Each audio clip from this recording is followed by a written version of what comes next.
Today we thought we'd talk a little bit about the psychology of risk and reward, and maybe as it particularly relates to real estate. But prior to this podcast, you were talking a little bit about kind of base psychology, and I'd love to hear that. Well, I'm not an anthropologist or a neurosurgeon, but as I've thought about this and researched it and looked at it, humans have, somewhere between thousands and millions of years in some form of existence, and for most of that time, danger overcame opportunity. You can only be eaten by a bear once, but you might find honey many times. So people are sort of hardwired. Again, I'm not an expert here, but it seems that our brains are hardwired for fear, for averting danger. We're going to talk about loss aversion, but there's this famous saying that, Andre Agassi said it, which is that winning never feels as good as losing feels bad. And being professional investors, we have to hold those emotions closely. Our job is to win, because loss aversion 100% of the time means you're not in business. You're not an investor. Yeah.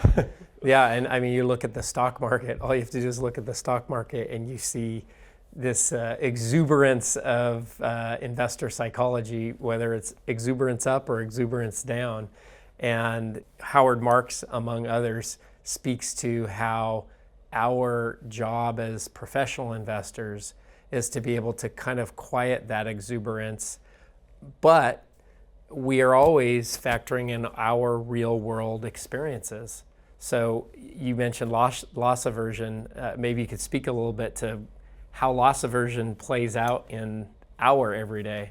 Well, if you look at the CNN has this tracker between fear and greed that they put up every day, and it's interesting that humans tend to swing from these emotions. It's on the one hand, it's fear of loss. On the other hand, it's overconfidence.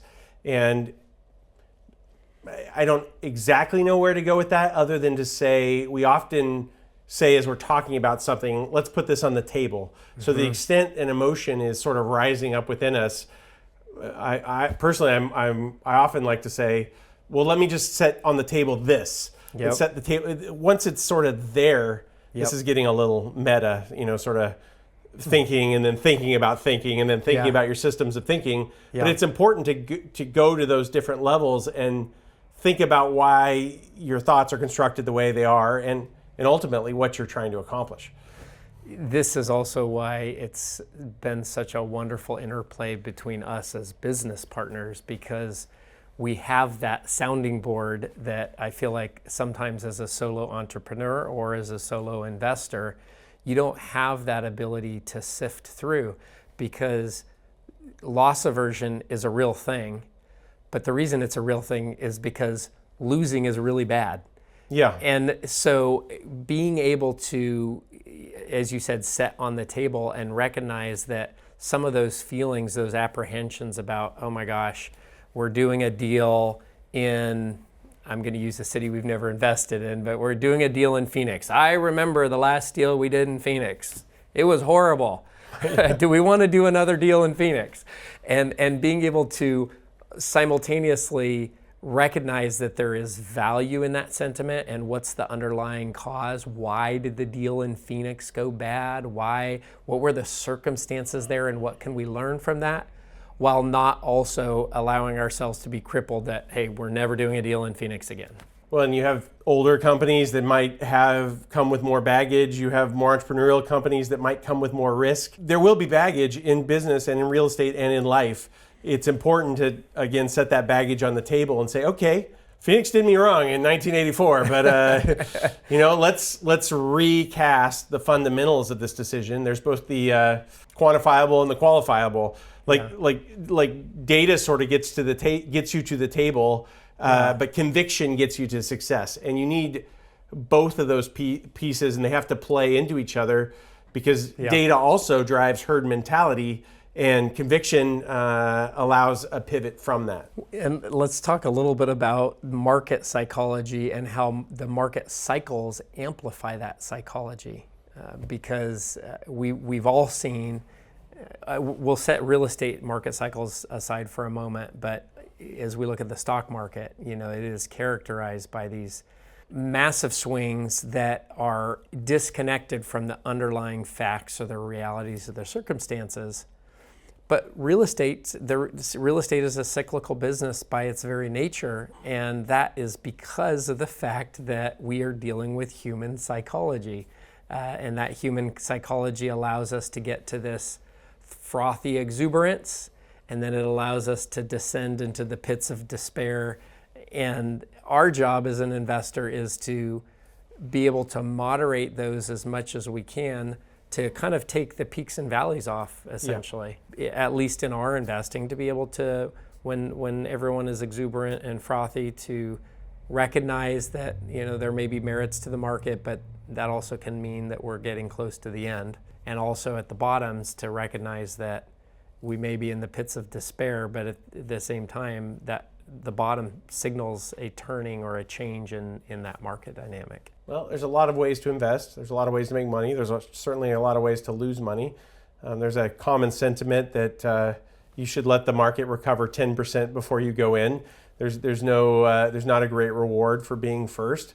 That is an important sentiment to understand. I think a better idea, especially for the secondary and tertiary markets where we invest and where there's less frothiness and much fewer investors, they tend to be local investors. It's very important to go through the dips and the highs. It's very important to be in the cycle for a long time. And real estate cycles can sometimes be 15 or 20 years, and they can be different from the business cycle. They're their own animal, but it's kind of like when you're in the markets, you can recognize bargains. Like you can also recognize when things have risen quite a bit. So it's important to not be sort of new on the rise. It's important to have sort of been there through the last downturn, to remember what could be, and to recognize why the fundamentals at this moment point to value and to trajectory. So how do you balance caution versus optimism? Because I think those are kind of the two psychological things that we're balancing when we talk about risk and reward, is caution and optimism, and obviously both of them play a role in investing. I'm thinking of the three-legged stool of vision, risk, and execution, and making all three of those work for you.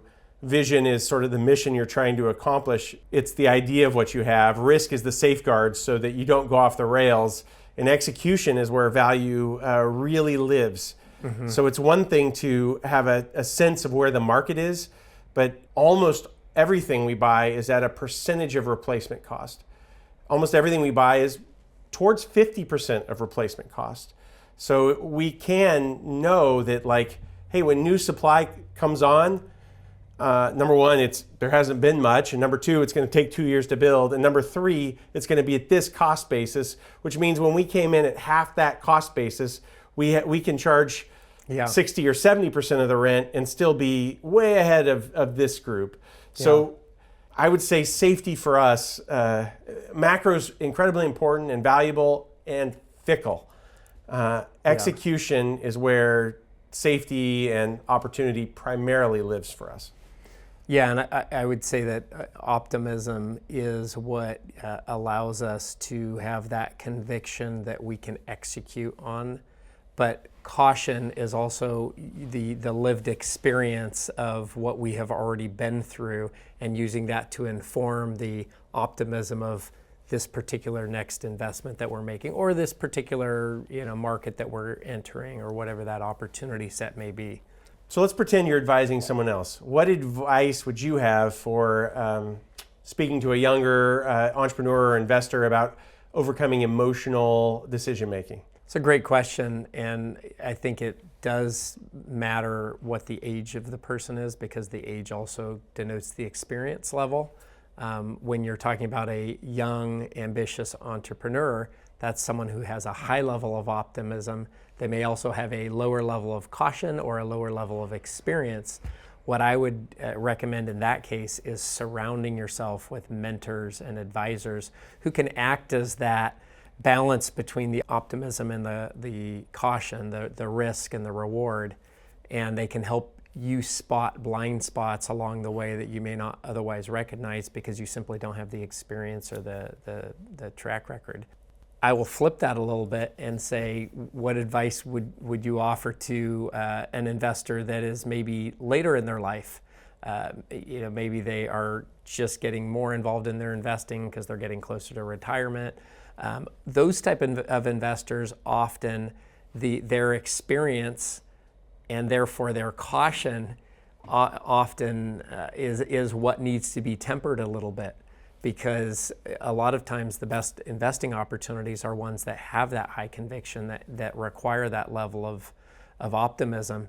And so, tempering the experience to allow for new opportunities is important. I mean, on the one hand, investing is about the long game, and safety and return via compound interest ultimately live in the long game. The surest way to create value and wealth is to have a 20-year plan, not a 2-year plan. When you need a 2-year plan, it's dangerous. The challenge, of course, is that we all have peaks physically and mentally, and our risk is our ability to weather and seek risk might come earlier than life than later in life.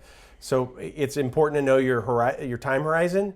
It's also really important to know your motivation. If someone's investing later in life, they're going to be less about building personal wealth and maybe more about building a legacy or more about family dynamics and preservation. It's important to know what you're trying to accomplish and not apply the wrong tool to the wrong situation, because there's, it's like golf. There's a bunch of different clubs you can swing, and you can swing them at different times. If you swing a driver when you're putting, you're going to be in trouble, or more slight variations than that. But a common problem in real estate is, and many of the properties we buy are from sellers that swung the wrong golf club at the wrong time. And having that discussion very robustly in the beginning will help. And a tool that we use in investment committee and just in our broader investing framework is this idea of sensitivity analysis.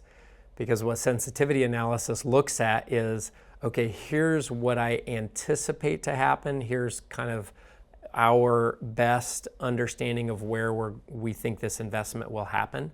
But then we can look at the upside, we can look at the downside, and we typically will look at if rent growth changes or if cap rates change. But we can look at those kind of like outlier outcomes and decide, are we comfortable with them?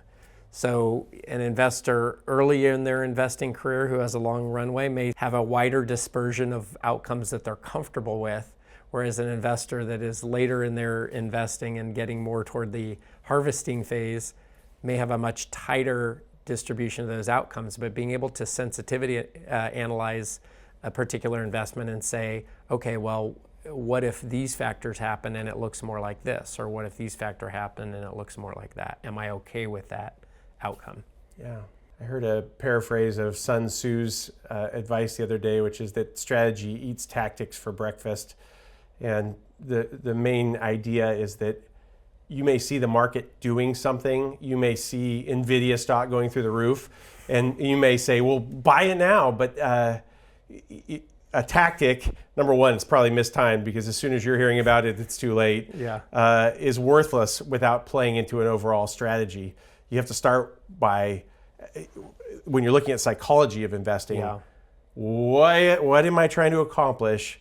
And then how am I responding to that goal in a methodical way that's calm and measured, and the right amount of conviction and strategy and tactics. Yeah, and interestingly, that actually quiets the emotional swings of investor psychology. When you have that framework, it not only provides a broader context for the decision making, but it kind of creates lanes or boundaries around what you might explore.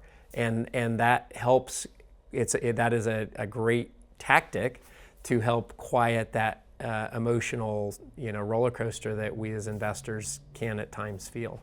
I'd close with the idea of asymmetric outcomes. Fundamentally in our business, we're working to apply world-class, institutional grade, private equity thinking to secondary and tertiary markets, which can sometimes be sleepy and managed by owners that have owned things for a long time, and yet in their nature have billions or even trillions of dollars worth of real estate in them. And as we look at the psychology of risk and reward, we're working to both manage our psychology, but also keep risk on our side, to work at scale against sometimes sellers who are not working at scale, to work with tactics and ideas that we've used over and over again that do accomplish the seller's goals, but work really well for us. So I'd leave it at that. There's a lot of pitfalls with the psychology of investing in real estate, and we've worked through repetition to manage those.